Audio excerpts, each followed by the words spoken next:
pembelajaran kita pada hari ini adalah diharapkan nanti anak-anak mampu mengidentifikasi aktivitas manusia apa saja yang dapat menyebabkan perubahan lingkungan serta mengidentifikasikan jenis-jenis sampah yang ada di sekitar kita. Siap mulai? Siap, Bu.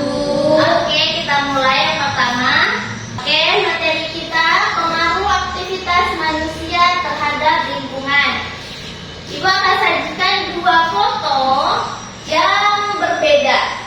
Coba ada yang tahu nggak kenapa foto di sebelah kanan bisa jadi seperti itu? Saya, Bu. Ya, boleh Sakti? Karena banyak sampah, Bu. Banyak orang yang membuang sampah sembarangan. Oke, bagus Sakti, benar. Nah, perhatikan dua foto ini. Terlihat berbeda sekali, bukan? Yang di sebelah kanan lingkungannya enak, hijau, asri, bersih, nyaman. Di lingkungan yang sebelah kiri itu penuh sampah, kotor, jorok tuh. Nah, perubahan ini disebut dengan kerusakan lingkungan. Nah, hubungan aktivitas manusia yang mempengaruhi perubahan lingkungan ini seperti apa? Membuang sampah sembarangan, Bu. Oke, benar sekali. Membuang sampah sembarangan. Ini dia akibat dari manusia yang membuang sampah sembarangan. Perubahan lingkungannya jadi seperti apa kalau manusia buang sampah? Bau, kotor, nih jelek dia, jorok. Nah, dampak bagi kehidupan kita gimana?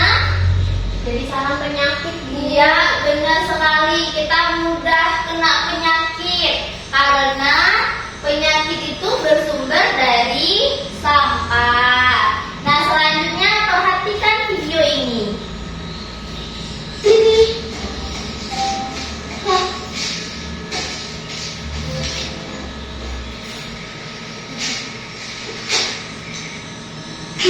Ikannya banyak ya di sungai. Hehe, enaknya jalan sore begini.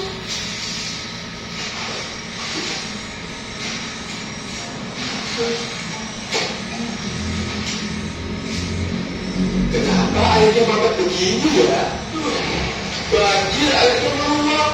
Ini sampah bikin mampet. Kakiku basah semua. Kok banjir ya?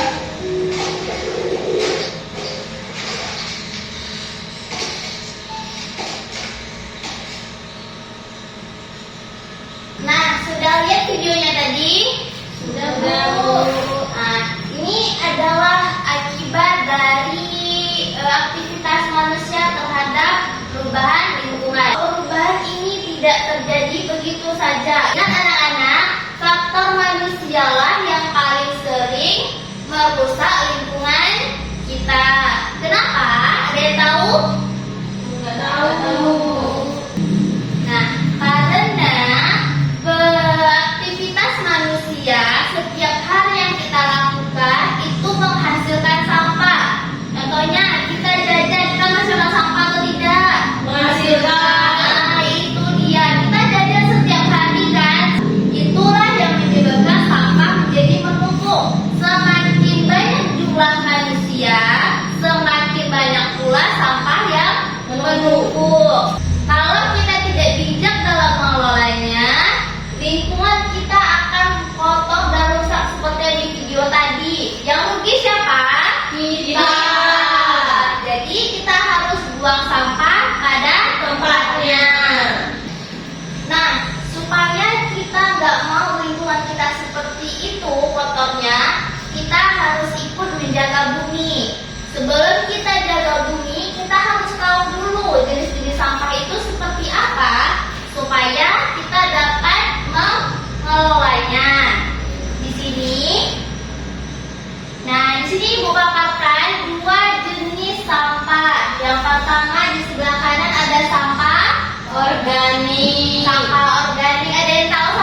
buatan manusia.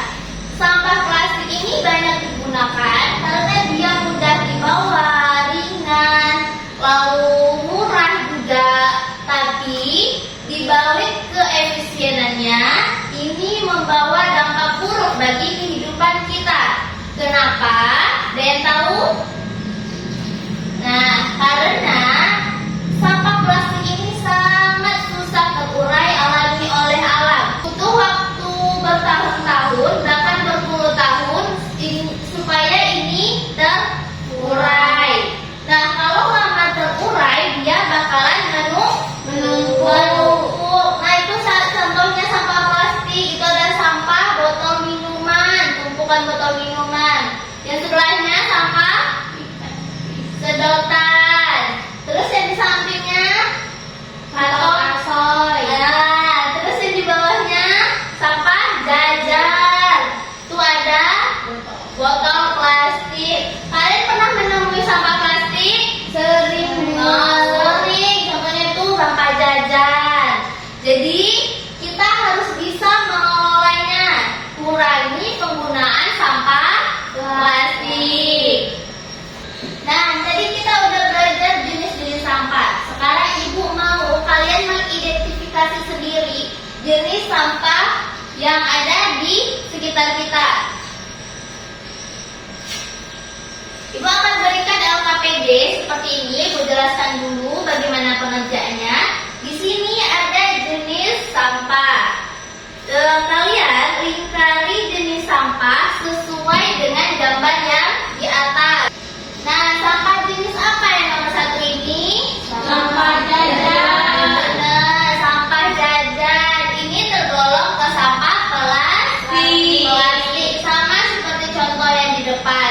Lingkari pilihan yang plastik. Kalau dia organik, lingkari yang organik. Paham semuanya? Paham, Bu. Ibu kasih satu-satu ya.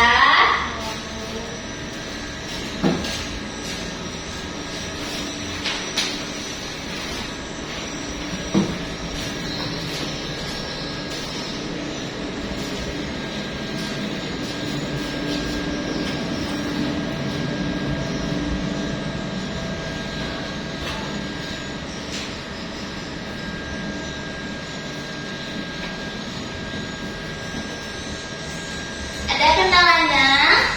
Tidak, Bu. Jadi jawaban ini banyak nih benernya, bagus. Lanjut yang lainnya ya.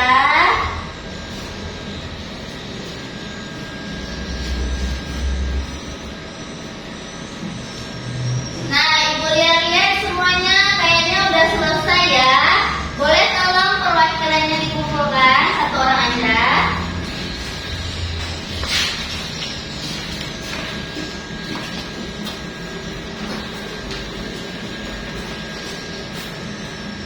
Oke, terima kasih Ibu.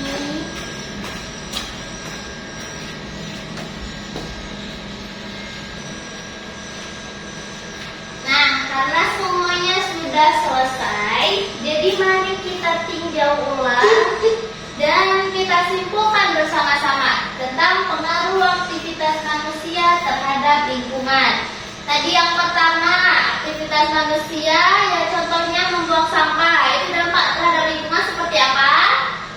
Sampahnya menumpuk, Bu. Sampahnya oke, bagus. Gini sampahnya menjadi menumpuk. Dampak terhadap kehidupan kita itu seperti apa? Banyak penyakit, Bu. Oke, bagus. Banyak penyakit, jadi banjir. Oke, bagus. Nah, terus sebelum kita ikut menjaga